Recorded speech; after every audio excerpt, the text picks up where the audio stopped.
Well, I first heard about ITC when I was in Kenya. I was working in a university as a graduate assistant, and then most of my colleagues had studied here. So I always wanted to do my master's, abroad, like to get that international experience. I'm come from Tanzania. Tanzania? Yeah. Oh, nice. East Africa. Yeah. Yeah. I'm come from Tanzania. And how did you end up here? Well, actually, I have a background in environmental science. So after I finished my bachelor, I was trying to find myself, like, where do I fit the most? I had, because we had as an elective during my bachelor, the thing of remote sensing, and I was curious on using satellite images, do different analysis. So after I finished, I joined Tanzania National Carbon Monitoring Center, which deals with the monitoring of forests by using satellite images. My name is Michael Batame. Yes, I'm Kosha. Yeah, And nice how did meeting you? Nice to meet you too. How did you end up here at the ITC? Oh, ITC is a very good place, and I wanted to do geoinformation science, so I was just searching on internet where I could do my master's in geoinformation science. So I checked on universities in the United States, and mostly their geoinformation science was under geography, but I wanted to be on my certificate Masters of Geoinformation Science. Then a friend of mine recommended ITC, and I said, let me just give it a try, and here I am. Before I came here, I did postgraduate diploma back home after my bachelor, and that's when I started working on natural hazards and vulnerability. And then my professor was the one who said, like, if you really want to focus on natural hazards and dive a little bit further on that, maybe like this could be a nice option for you. And then that's how I ended up here. I applied and now I'm here. Yeah, where was that? So in Mexico. Oh, yeah, okay, nice. I'm from Mexico. Yeah. So I did my post-graduation diploma in India from IIRS. So from there I got to know like there is a course in Netherlands from University of Twente. So I applied here and finally I ended up here and started my master's. And it was I think it's a really good decision to come here. Most of my colleagues study here, either master's or PhD, and I was very intrigued with things they do, things they know. So my coordinator, my boss, who is a professor, he told me like, you're good in this. I think it's better if you can take a step further. And then I tried to apply in 2021. I got admission but didn't get a scholarship.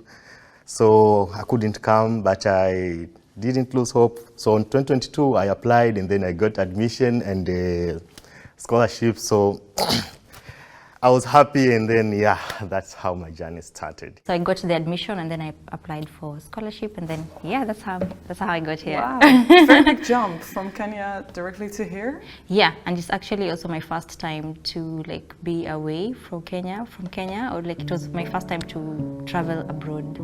Yes, so it's been a nice experience. Yeah, big culture shock or? Well, yeah, for sure. Very different. Interesting. Like different Yeah, it was interesting. I had to adjust to so much. Of course, Kenya is really warm. Like most of the time throughout the year, it's kind of warm. I mean, of course, there's some months that kind of get cold, but here, like having those 4 seasons was totally a whole new experience. Like, was it the first time, like, going to Europe or the Netherlands? Yeah, actually. It was my first time to come to Europe, but also it was my first time to be far away from my family, like my father and my mother. So it was pretty hard at first, actually. The first few months, they're crazy. It was crazy because I was like, okay, I'm here, and they're very far. And then it was hard because back home, I'm the only child, so I used to be very close to them. So it was hard, but when you're here, you make friends, make your family, and from there, you make this place, after some time, this place make you feel at home, actually. The other thing that was more like a culture shock for me was the bicycle culture. Really? Oh, yeah, of course. Yeah. For me, I was not used to riding a bike. Actually, it was like, I rode a bike in Kenya maybe, let's say, once or twice.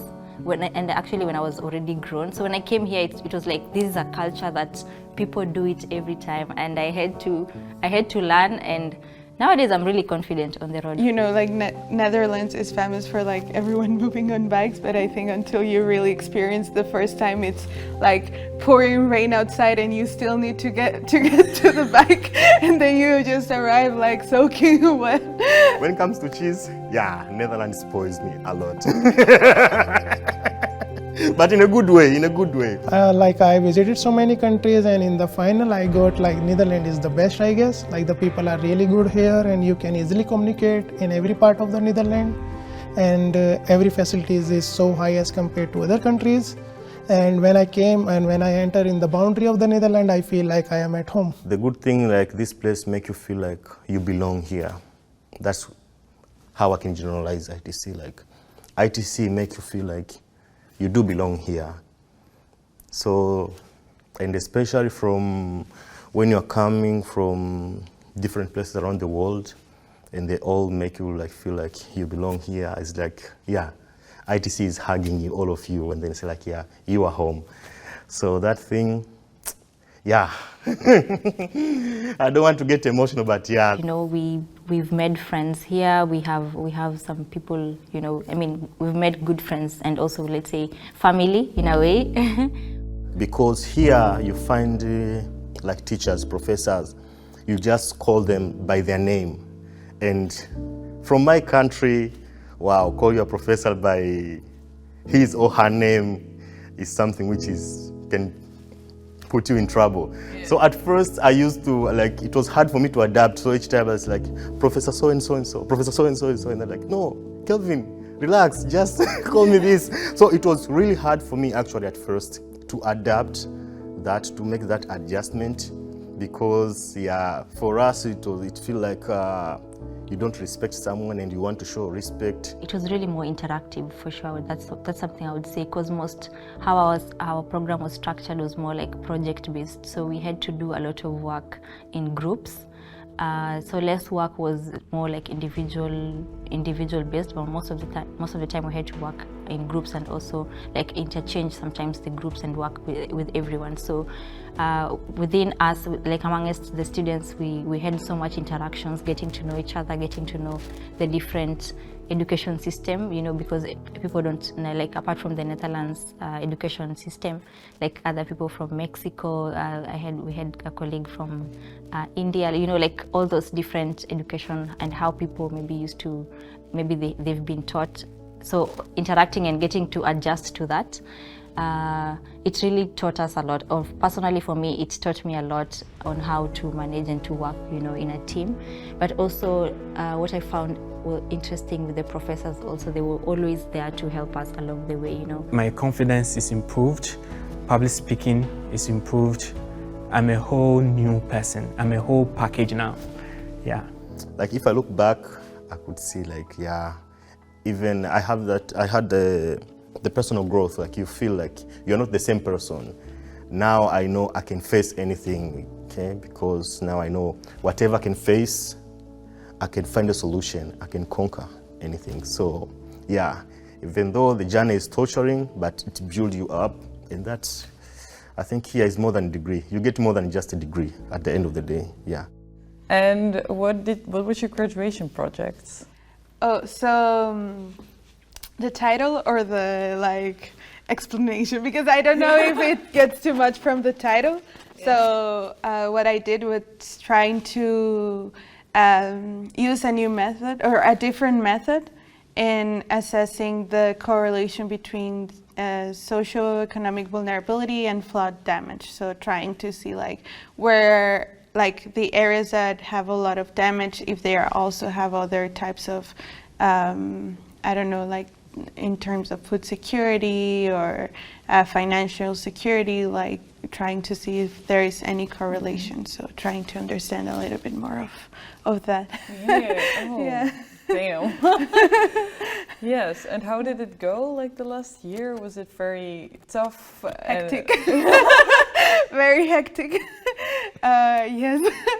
Yeah, I think I'm very glad that I had such nice supervisors that I think they support me even when I was doubting myself or I was very stressed. They were always there to support me. And are you planning to do something with that after, like in Yes, your I am job? trying to find some research position here in Netherlands with some organization, as I did my internship with Cadastre.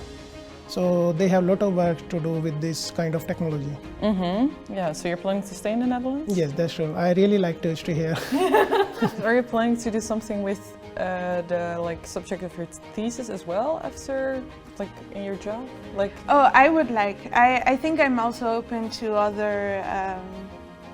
other positions. I did environmental science as bachelor, so I think that also opens some positions different. But I think I would still. I don't know. I'm open to opportunities, but I would still want to do job that is related to humanitarian areas or social sector, or like in those areas. I think that's what I'm more passionate about. Yeah. So Yeah. I'm really proud of where I've come from, and now all the knowledge that I've got, definitely I'm gonna use it to make an impact in Africa, in Kenya, definitely. so you're gonna miss it when you go away? Wow. Actually, yes. Actually, I'm going to miss this place. This place, it's a family. At first, you feel like, okay, I'm here just for school, university, but after some times, you feel like it's a family. So now I feel like part of me is taking away. I was talking to my supervisors, like, yeah, I feel very sad. She was like, yeah, it's true. It feels that way, but don't worry. Remember always, once you're ITC, you're always ITC member. So it's a family.